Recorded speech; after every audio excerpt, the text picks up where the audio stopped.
in a world that never stops moving, where the pressure to succeed can feel overwhelming. Anxiety has emerged as a silent epidemic amongst young people. Recent studies reveal that nearly 1 in 3 adolescents will experience an anxiety disorder by the age of 18, and that number is climbing. Join us on a journey as we explore these stories, highlighting not only the struggles, but also the pathways that led to resilience and change.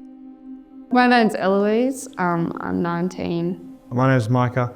I'm 18 years old and I'm from Esperance, and I make music with my brother. God damn, Jimmy! Yeah, I'm in the coupe and we're sliding, we're diving, we're spinning right out and nobody's surviving. I'm taking a look and I'm probably gonna dive in, searching the spot trying to find what we hiding. Someone sent for help, I think that I'm ill, passing at the bar, making a meal. They don't believe me, that doing is real. That you won't talk about him.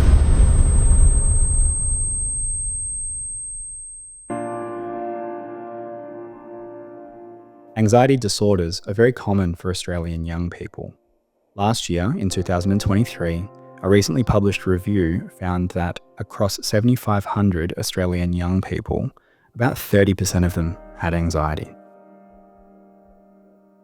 There are lots of reasons that might make people anxious. For some people, they might experience anxiety around really specific things. That could be public speaking.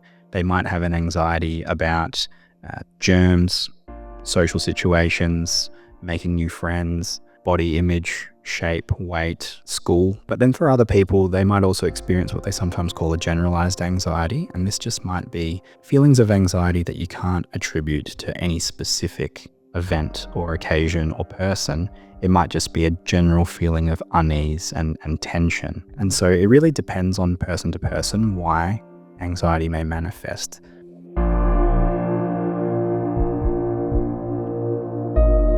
Research in Australia has actually shown that young people, no matter where they're living in Australia, be it urban or rural Australia, experience similar rates of anxiety.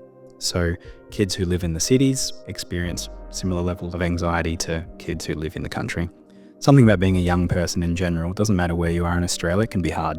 When we look to the science to understand why so many young people are experiencing anxiety, one of the leading reasons behind this is because young people tend to have the fewer resources behind them to be able to counteract the stresses of life. People are in school, they're living with their parents, they might not be able to have the freedom, either financial or otherwise, to be able to escape many of the things that might be causing or triggering that anxiety. You might also find that for young people, they might have some difficulties accessing help and appropriate support. And so what we find is that sometimes younger people are the ones who might be less equipped to be able to manage their anxiety when we compare them to older people who might have the time and freedom and flexibility to be able to receive support.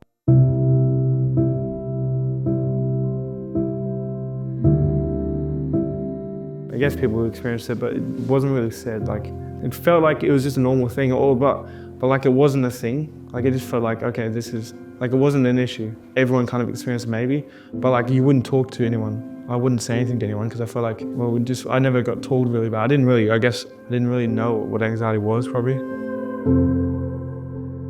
As an emotion, there are actually many times in our life where being anxious could actually be considered adaptive or positive.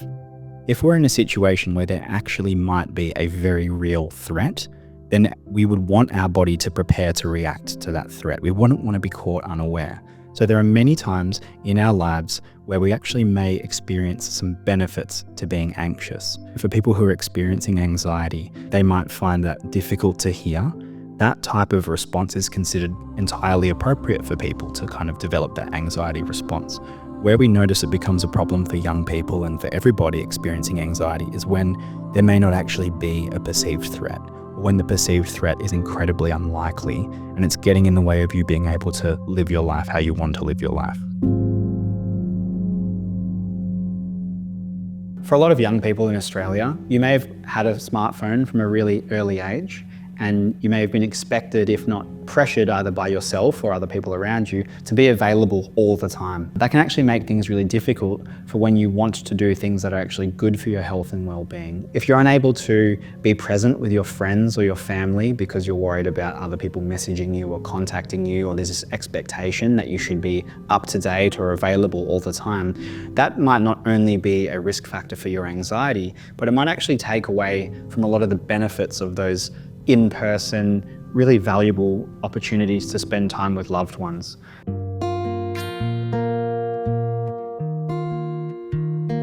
We see that people who use social media at a high frequency, so a high amount of time spent on social media, is correlated with the amount of anxiety they experience. The more time you spend on social media, the more likely you are to experience anxiety. Our job is no difference. You don't even know how much your heart's burning all the... I think it's mostly because of the high expectations with social media, self-esteem, grades. Also, like the comparison, like comparing yourself to your peers and, you know, why do they have so many likes and comments and I don't? Like, what's wrong? Like, just a constant high expectations and stress of, am I doing enough? Am I being enough to fit in and to succeed? You know, you want to fit in, you just follow everybody. They're all following each other, but no one really knows where they're going. So don't follow people that don't even know where they're going either, because if you're trying to be like somebody else, you're not going to know what you like or know who you are and all that kind of stuff. We're exposed to more media and news now more than ever, and we're not designed to consume that much content on a daily basis. And whilst I don't want to point your finger entirely at social media and say, everyone put down your phone, this is the one issue, because it's not the only issue. But it does also present its own issues. We're constantly comparing ourselves, and we also, generations are growing up surrounded by that media at a young age, and they're also not taught to be able to use the discernment with analysing it. I think media literacy should be something that's taught across the board for everyone. Many people know that the way that they present themselves on social media may not actually be an accurate representation of what life is actually like for them. But still, when we see people, sometimes people we know, sometimes people we don't know, portraying themselves like everything is going well, they're very successful, they don't have any worries, they look amazing because they're using filters, they're lighting, camera, etc. It can actually be a real risk factor for making young people themselves feel anxious. Why isn't my life that exciting? Why aren't I always experiencing joy and happiness? Why don't I have the same level of success or beauty or competence? And so those unfair or unrealistic comparisons that young people make to other people online can actually be a real risk factor for feeling anxious, if not depressed, or maybe a little disappointed with where you're at in life. I don't wanna feel guilty. One of the best ways that we can actually help mitigate some of the mental health risks that smartphone use can present is to have something that's called good phone hygiene. Some really good examples of good phone hygiene might include choosing not to use your phone immediately before you go to sleep. Generally an hour before you go to bed, you might not use any devices, it's fine to read, but for things that have screens and for things that are quite bright, that can actually disrupt our sleep. The last thing that you want to be doing right before you're due to have a nice relaxing sleep is to be scrolling through social media or looking at things online that keep you really alert and are designed to kind of maintain your attention. So scheduling time to actually use your phone intentionally is another really good way that you can maintain good phone hygiene. And that can actually, not only help you with your mental health and well-being, but actually allow you to spend more time doing things that you actually might get more enjoyment out of.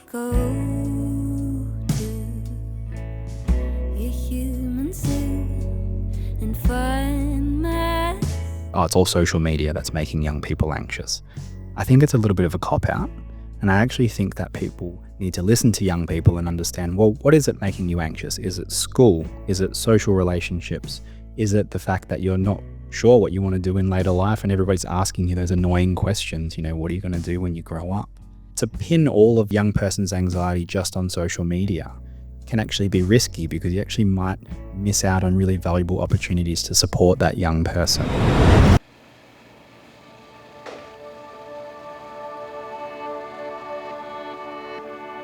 I went to school at the end of year 6 to get ready for high school, and I got into Michael Jackson, and I used to dance like him and stuff, and I'd video it, and I'd have the CDs and whatever, and the hat and everything.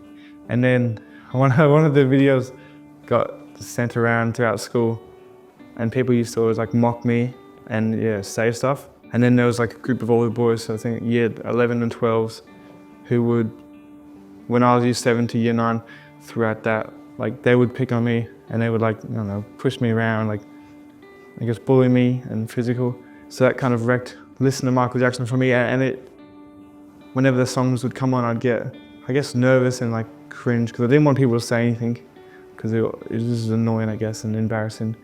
And I just didn't want to think about it. So that, I just stopped listening to him in general and stopped dancing.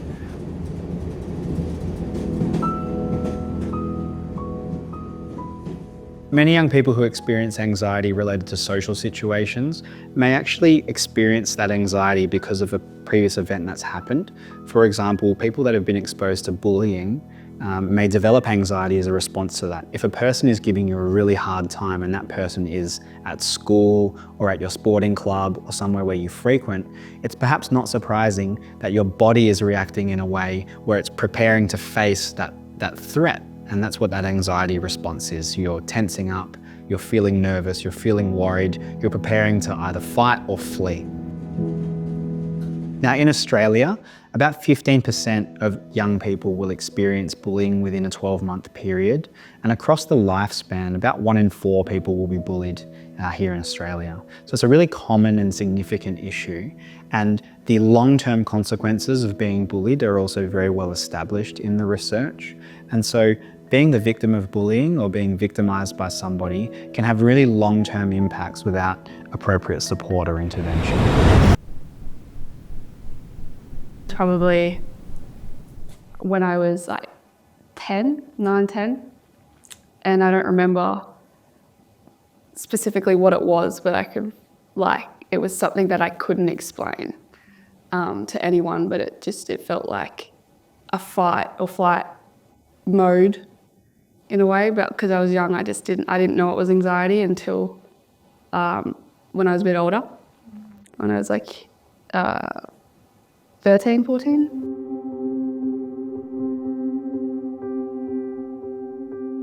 When we think about anxiety and the origins of anxiety, we can think of it really simply as a physiological response to a perceived threat.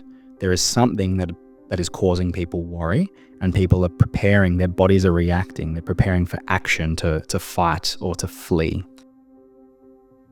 If I was just sitting in class and like a group was behind me, I'd feel like they're focused on me, and I'd start to like overthink. I'd get awkward because I'd feel like everyone's staring at me, and then I'd like overthinking everything. I guess like sweating and stuff. Is that kind of what you mean? Like that sweating, and I used to always like, I'd like scratch myself, and still now I do.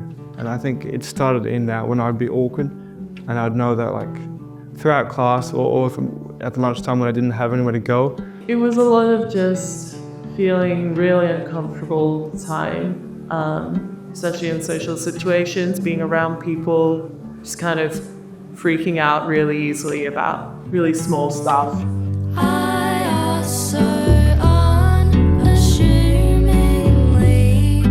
What I was experiencing was like fast heart rate, and like I felt like on edge all the time, like a threat was around or something. When I was like in a safe environment, I could have been by myself and I could have felt like I was in a threat. I like started feeling nauseous and sweaty. I just felt like I wanted to hide like in a closet somewhere and just not come out, basically.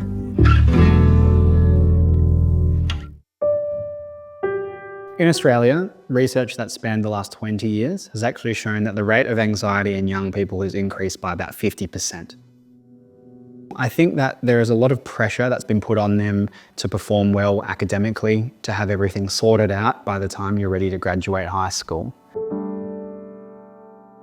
There were some things that were happening at school, and it was more of like stacking the blocks, like I'd think about one thing and then it would I wouldn't know how to organise it, and I'd just work myself up and it'd keep going and going and going, and to the point where like I was just focused on that one thought. Certain triggers would be like, I couldn't be in a room, in a crowded space or a small space. I'd go to class and suddenly everything would be blurry. I could feel every single piece of fabric touching my skin, and I could feel everything. And I ended up missing a lot of my classes because of it. And it would happen, if I was lucky, maybe once a day, maybe twice a day, but often it was a lot more than that.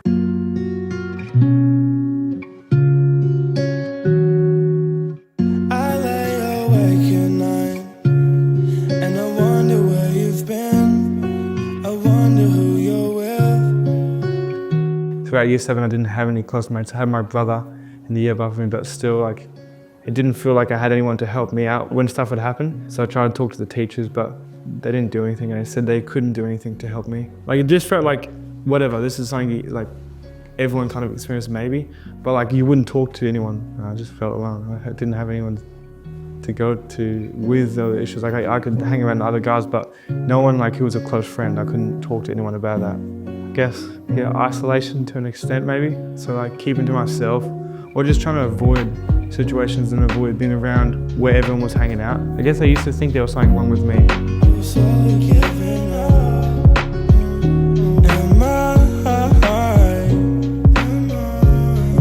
Spinning out, I'm spiraling down my love.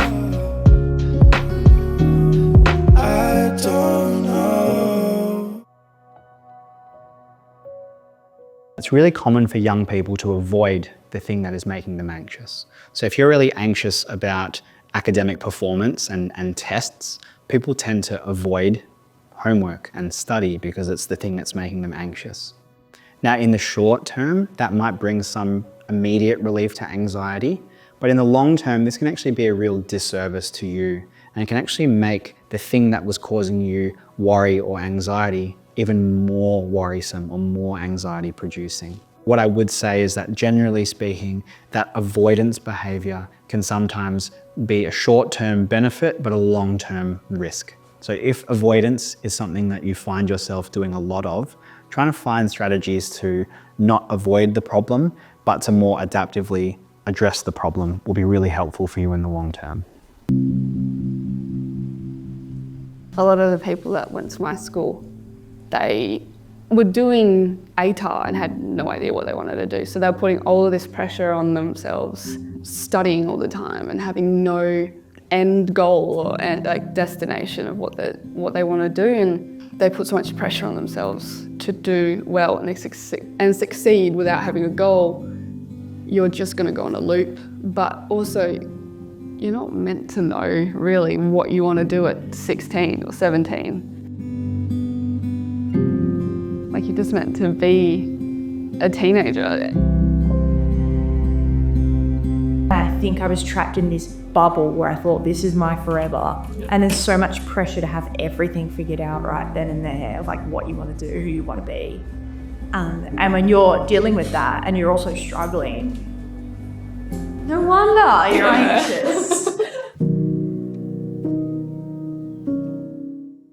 I had some teachers that were really good. The teacher would start noticing that I was getting fidgety, or like I'd go up to her and we just communicated really well about certain things that would help me, and then that would help her as well in times where I had those attacks type things. It's really common for the future to be a real source of anxiety. There is this expectation that they might put on themselves that they have to have everything sorted out, that they have to know what they're going to do once they finish high school.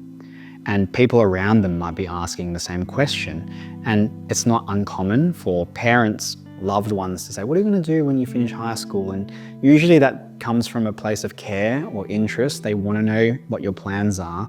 But when you hear that time and time again, it can become a little bit grating. And you can sometimes feel yourself becoming a little bit anxious because you might not know what you want to do. I had some really good teachers who would actually, they could kind of see when I wasn't doing well and would come up to me and ask me if I needed to go, and most of the time I did. There are many ways that young people may be able to help manage their anxiety without seeing a psychologist or a doctor. I definitely recommend that people who are experiencing anxiety do seek professional support.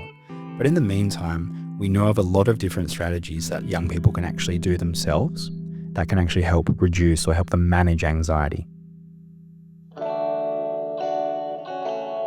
Or when I start to feel really anxious, I sit down and I name 6 things that I can see in the room, and it just kind of like drags the anxiety thought away. Like, it distracts me, because like if I think on that anxiety thought for too long, it's going to get worse and worse and worse. So if I try and distract myself, it's all just about navigating. Watching you is like a dream. You're light and colorful, but out of reach. You're out of reach. You've got 10 girls on your doorstep, lips dripping at you. If I'm doing like uni work or something that overwhelms me and I get really anxious, like I can't do it.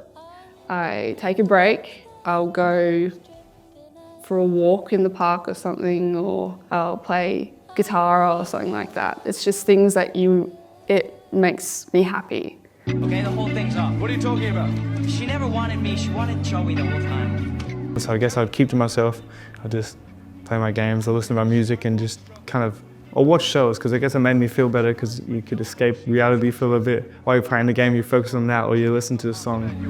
Secondly, don't let anyone ever make you feel like you don't deserve what you want. So I guess I go into artists who would talk about anxiety and depression and mental health and their struggles. So I'd listen to a lot of that. And then that opened the door for me and my brother to get into music for ourselves. And if I had a bad day, I'd find a beat to sing on, and I'd sing on it and then become like the product of whatever I was feeling.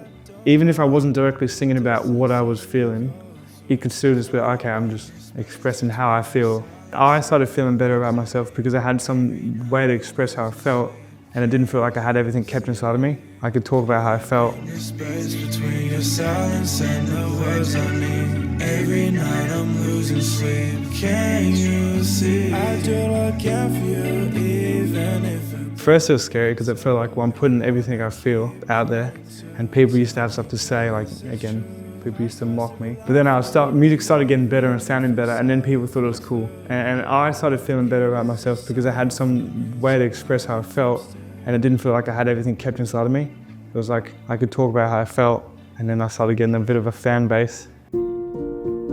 I think there are lots of opportunities to actually prevent or mitigate the risk of anxiety for young people. This might include things like being really involved with your community, having good social support and social networks, having people that care about you and that you care about who are around you, being able to engage with your local community, be involved with school, and being able to build up what they sometimes call in the research psychological capital. Now, psychological capital is this complex construct, but the best way to think about it is this abbreviation called HERO, and that's building up people's hope, efficacy, resilience, and optimism. I think if I could go back and tell myself something, it would be that, just like, who cares? Just be whatever you want to be and act however you want, I guess, because at the end of the day, it's, I don't know, it's what you want. It's not about what everyone else wants. In the gaze of the glass. Don't worry too much about the future. That's what the one thing that I kept doing is just like, I don't know what I'm doing. Like, nothing's gonna work out for me. And I missed so many things because I was worrying about the future. Like so many things passed me, like good things as well, because I was stuck thinking about what's going to happen to me later on instead of now. Don't be embarrassed or afraid of having anxiety or any sort of mental health problems, because it's not really anyone's fault. You just have to figure out ways to like work around it, just make space for it. I got broken up with twice in just 1 week. I guess throughout school, towards the end, I felt like, okay, well, this is me. Whatever, I guess I'm a bit weird compared to everyone else, but like, it's not so weird to be weird, because there's so many weird people. And we kind of all just like, we make up the world, I guess.